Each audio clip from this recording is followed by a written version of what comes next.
I'm Tori Forsyth, and you're watching Live on the Lot on Skippy TV. This is my song, In the Morning. Call me in the morning is what they usually say, but she don't wanna hear your voice, don't wanna know your name. She ain't gonna lie, she don't want you to stay, and unlike other girls, she'll do it all for free.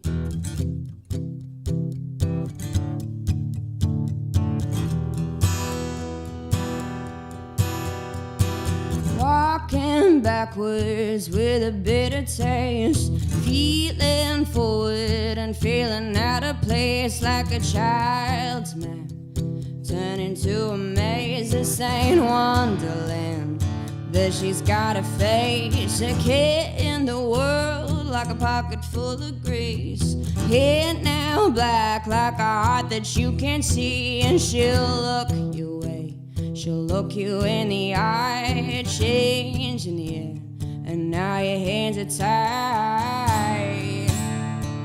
Call me in the morning is what they usually say. She don't wanna hear your voice, don't wanna know your name. She ain't gonna lie, she don't want you to stay, and unlike other girls, she'll do it all for free.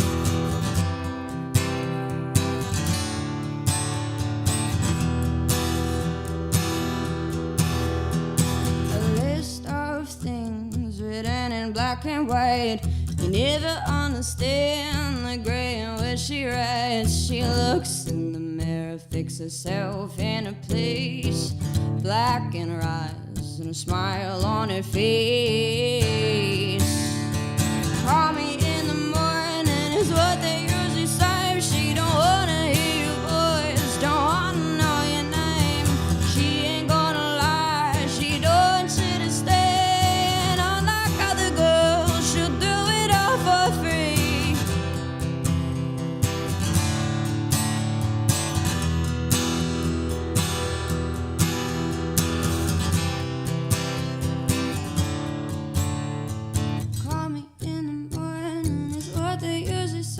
She don't wanna hear your voice, don't wanna know your name. She ain't gonna lie, she don't want you to stay, and unlike other girls, she'll do it all for free. Call me in the morning is what they usually say. She don't wanna hear your voice, don't wanna know your name. She ain't gonna lie, she don't want you to stay, and unlike other girls, she'll do it all for free.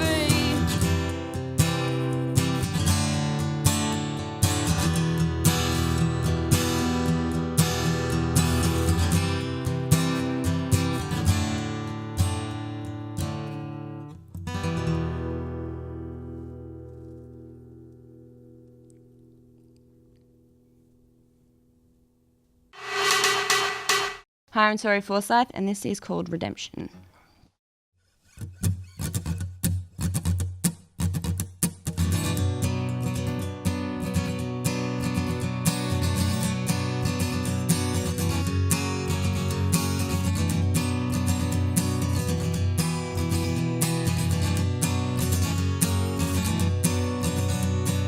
I've been setting foot on unholy ground, kicked the trail of thirst so I couldn't be found. Hide my eyes, my disguise, cover me in lies. Here's my freedom, my sin, it'll tell you where I've been. Training to left feet is harder than it seems.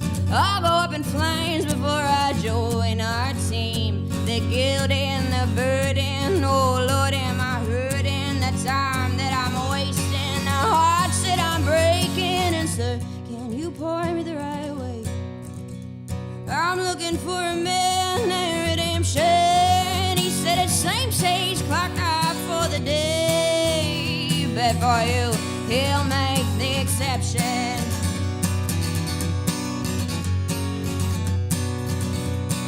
People throwing nickels, pennies, dimes in my well. Sincerity is damned, and half the time I just can't tell. Confusion, illusion, I'm covered in bruises. Mistakes hit the brakes, well, I'm just trying to save my name. I said, sir, can you point me the right way?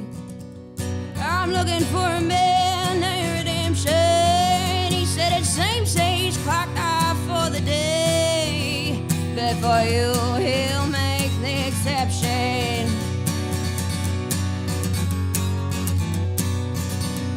The flame, the fury, people who can't see through me, the green eyes, my sweat, I'm in the noose and I'm up next. They're watching, poking, they just want me broken. They'll shoot me down if they could, too bad I'm here for good.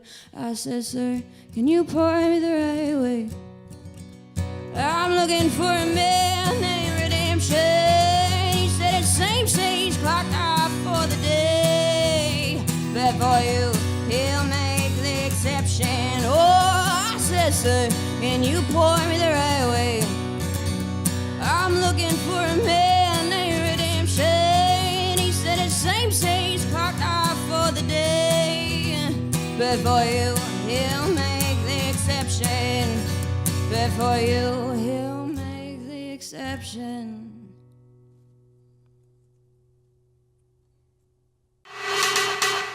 Hi, I'm Melanie Dyer. You're watching Live on the Lot on Skippy TV. And I'm here with alt country beauty, Tori Forsyth. Hi. Hey. Hey. How are you? Good, how are you? I'm good. I was just saying, when Tori walked into the room, she smells like Tree of Life, that beautiful sort of hippie shop. Yes. Yeah, it's beautiful. It is my house, so, Just cleanse the air. Yes. Okay, let's start, I guess, at your roots. You were born in sort of a blink-and-you-miss-it country town.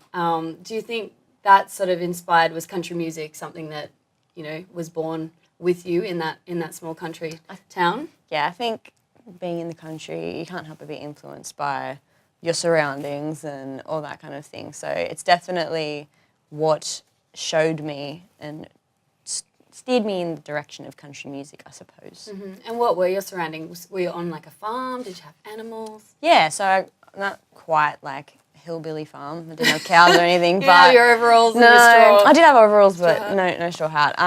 Just horses. We had horses and dogs, and now we've got a donkey. You've got a donkey? My parents have a miniature donkey. It's really cute. My family has mini goats. Oh my gosh, and they can alpacas. hang out. Oh, that's really cute. I feel like, we've just bonded and on another level. Okay, so while your music it's hugely embraced by country, the country scene, it's not typically defined, in that laneway. It's sort of alt, bluesy, rootsy, a mix. How did you sort of discover your style?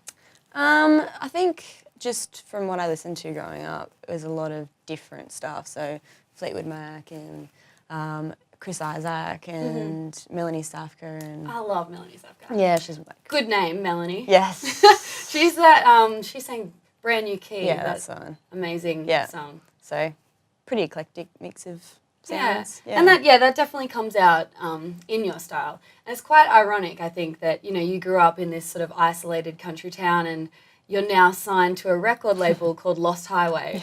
Do you feel like that was your destiny? The irony of it all. No, it's so ironic. Definitely. It's definitely your destiny, I think. Yeah, it was pretty much set up from when I was born. How did that happen? How did you, go from small country town kid to being signed to Universal? It was a bit of a whirlwind, really. I think just I kind of went through a period of not knowing what I wanted to do, and I'd always loved music and all that kind of thing, but didn't see it as an option for myself. But then I met Trent Crawford, who produced my first EP, and Shane Nicholson engineered it. Kind of met the right people and met Shane and right up, straight off the bat, Yeah. straight in there, and and then Shane a couple of years later, he was just still around and interested in what I was doing, and then he's a great person to have he's on board awesome. as well. Yeah. And I mean, your first EP, it did amazing things. New Wall had something like 2 million streams on Spotify. Yeah. Like, did you just wake up one morning and be like, what? Well, what is happening? If I'm honest, it's just awful, but I didn't have Spotify, so I didn't know. And That's amazing. I didn't know until I had a friend from high school that I hadn't spoken to in years message me going, oh, your face is on this playlist on Spotify. And I was like, oh, that's weird. How? So I went on and had a look, and there I was on this playlist, and my song had like a million. I think it was up to 1 million when I realised. And I was like, wow. So you just sat back and you didn't celebrate or anything? Of You sort course. said, I was wow. just like, oh my gosh, like, I Pop didn't the even know. champers. I didn't even know. So So yeah. then naturally you signed up to Spotify, right? Yes. Good. I am now. I have Apple Music and Spotify, so I'm pretty amongst. Well-rounded. Yeah. Yeah, you're amongst it all. Yeah. You're happening. Yeah. So everybody got on Tori's Spotify and Apple and all the other stuff, Instagram. Just everything. Just everything. Just sign up to it all. Okay, so speaking of, success, with the album and the EP and everything that's all happening, I want to sort of bring to light, I guess, something that you're aware of as well, and that's how fickle and fake this industry can sometimes be. And you did this amazing thing on social media that a lot of us got on board with. It was called Boycott the Filter. There was another hashtag, but I'll... I don't know who you're going to say it or not. Yes, something, what was it? Challenge. Yeah, it was a challenge. Challenge. Yes. Beep the filter challenge. Yes. Yes. What brought you to do that? And explain what it is to everybody. So I pretty much just got back from overseas and I was just in my caravan that we sometimes tour in. And I was wondering why everything was annoying me so much online. Everything I would see in like news feeds and whatever, I was just wondering why it was, just so annoying to look at everything. And I'm like, okay, what's the problem here? These people aren't doing anything to me. So it was just the fact that I felt like I had to keep up constantly with, looks and what's going on. And you just know everything all the time about people, which is the most bizarre thing really when you look at the whole thing as a whole and you just always know what's going on. You always see things of people and on Instagram specifically, yeah.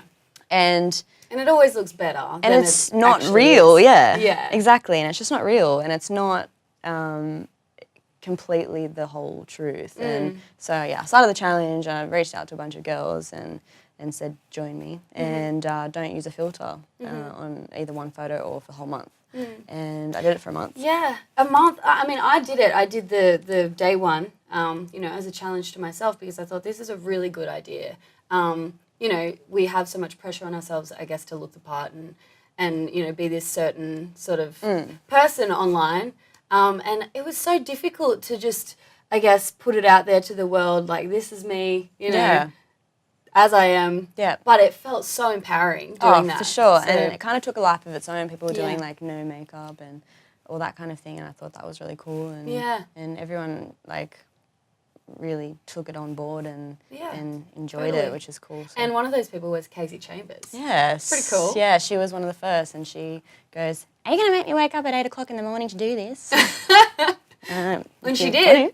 Yeah, she did. You have power. Yes. That's it. Well, I want to also talk about something else you did that was very empowering for women specifically. You wore this T-shirt on the red carpet at the Golden Guitar Awards. Yes. I don't know if anyone else has ever spoken about this, but I took notice of what you were wearing because everybody else is in their beautiful gowns and their, like their flowy things with their hair extensions and all that sort of stuff. And you wore this awesome pantsuit with a T-shirt. Now, I have to remember what it said. It said, women in the music industry are dangerously underestimated. Yes. Which is quite a powerful statement. So have you had personal experience and struggles with this yourself? It's very male-dominated, regardless of whether you have good experiences or bad experiences. It's very male-dominated, and I've had a few run-ins with males, prior to this record even existing. I'd had a few run-ins with different powerful, I say that very loosely, powerful men who think that they can kind of, control particular situations and stuff like that. But it's not really a stab at men. It's more just women should be embracing that we are quite powerful and that kind of thing. And no one's actually really spoken about it, which is that's interesting to weird me. for me because that's one of the main things I wanted to talk about. The filter challenge and this T-shirt that you wore. I had one person say to me, "Wow, you've got a lot to say," and I was like, "You know what? I do." Actually, sit down and I'll tell you about it. Pretty much, It's important that you talk about it though, and it's especially important as well that you said, it's not about taking a stab at men. It's not that at all. And Casey Chambers, actually, speaking of her, she did an amazing speech when she accepted one of her golden guitars this year that I took notice of, and she thanked all the, powerful women and men in her life that have lifted her up. So it's important to definitely, recognize those powerful men as well. But Oh, for sure. Like, it's not, and that's the thing. Like, people can take it how they will. It wasn't some sort of a women only and all that definitely kind of not. It wasn't a thing. It yeah. was more just like embrace this. Yeah, it for was now. empowering. Yeah. I think it definitely made a statement in a great way. Oh, And awesome. anyone who Glad you saw think it so. otherwise, well, they've probably just got to face their own issues. Yeah. Okay, so you explore, I guess, a lot of these concepts and ideas on your new album Yes. that is out. Yay. How exciting! And it's called Dawn of the Dark. Mm-hmm. That's quite an intense name for an album. What is it? Is it a What deep? does it mean? What does it mean? Is it a does it deep mean? album? Tell me about it. I don't know. It depends how you take it. I mean, the Dawn of the Dark thing came out of a song second last song on the record called White Noise, and it's in the chorus. And I didn't want to name it one of the tracks on it because I didn't think anything really stood out to me Yeah. particularly. So I picked that out, and I think that we went with it because it kind of shows that this record does definitely have a lot of light and shade, and it makes sense to me, that title, when you listen to the record anyway. Yeah, right. Okay, Yeah. well, everybody listen to it and make sense of it in your own way. To Yeah. me, it's sort of like the title in itself is kind of like this awakening, like of a realization that life is so many different things. It can be, as you said, like light and shade. It can be good. It can be bad. I like that. I'm going to steal that. You steal that? gonna steal Copyright, that. excuse me. I'm going to steal that and quote you. You heard it here first. Yeah. And Shane Nicholson produced this one. Yes. So he engineered the EP, Yeah. but you did the whole album with him this time. Yep. How was that? It was fun. It was really good. It was Yeah. really easy. Like, someone going in, obviously first record and everything like that, I was obviously had my worries, but I wasn't that, stressed about it because I'd recorded with him before. Like, I'd been to a studio a few times and Yeah. done backing vocals for other people, but it was kind of like that easy thing, and he did everything anyway. So I just kind of watched and learnt for 3 weeks and just You would sat learn there. so and- much just sitting there in the I know, studio he doesn't even have to with Shane. talk, and I'm just like learning all this stuff. And yeah, Should you take a notepad and just write things no, down? it's all out here. Oh, it's all up there. Yeah. See, I have a terrible memory. I have to video and Yeah, write it yeah. all down. Voice record.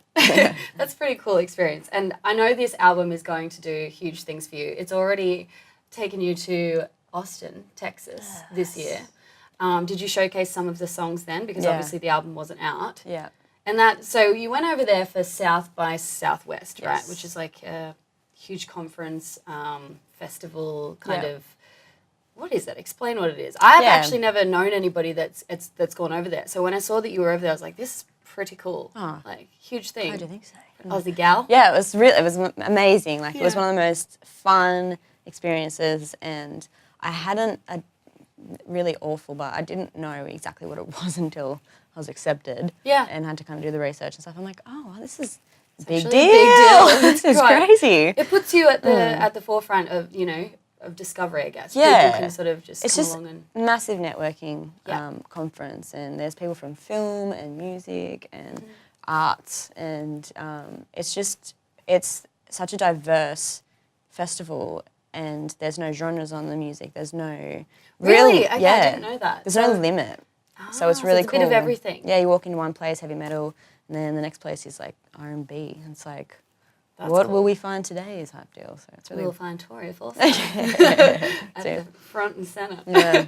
That's awesome. And did you you work with your band, the Spurs? Did you get to sneak them into your luggage, or did they go with you? Yeah, I took a band over. I had drummer from the Spurs and bassist Zach and Reese. They came with me, and then my boyfriend played guitar. And That's it was handy. It was a lovely little time. We had a great time. Yeah, Get it's up good. to some mischief, Yeah. eat some food, and We were really busy, which was annoying, but good at the same time. Like, I didn't get to see as much as I wanted to, but also saw so much more than what I thought I would have if I wasn't so busy, which is really so cool. you hadn't been before then? No, I went to Austin once, but that was for like 3 days, and that was for ACL. So I was pretty much at Austin City Limits. Right. I'm like, What is isn't that like in your knee? Like there's a ligament, isn't it? Like, did you tear it? Did you have an operation? Flew to Austin for an operation. No. You're a footballer on the side? Yeah. No, not quite. But yeah, I'd only been there for a couple of days, so. But no, it was really cool. How long was the festival for? How long were you there that time? 10 days. Oh, wow. That's a good dose of Austin then. Oh, yeah. Yeah, and a good dose of being confined to a small space with a boy band, I guess. Yeah, it was great. I had Zach's wife came, so Oh, that's good. Gabby. So there was a bit of female energy around, but That's good. it was a good balance. They're the best people anyway, so it was really easy. Oh, that's fun. awesome. Yeah, well, congrats on that. That's a Thank you. huge achievement. And so what are the plans, besides this album going gangbusters, which I'm sure it will, what are the plans for touring with the new album? I'm pretty much going to be on the road for the rest of the year. I've got shows all around Australia doing WA and just acoustic ones, and then So solo, you're headlining sort of your own tour? yeah, sort of, Yeah. and then it's with my partner. Yeah. He'll come with me, and we'll just do acoustic stuff Cool. for 3 months, and That's cool. that's from June onwards, and then at the end of the year, some band stuff and some festivals, which will be good to round out the year. Yeah, it's going to be busy for you. Yeah. Good Full luck on. with it all. Thank you. And thanks for finding time to come in and have a chat with us. Oh, And thanks Live for on the having Lot. No worries. I'm sure we'll talk to you again when the next album comes around. But good luck with it all. Thank you. Thank you, Tori. You're watching Live on the Lot. I'm Melanie Dyer. We'll see you next time.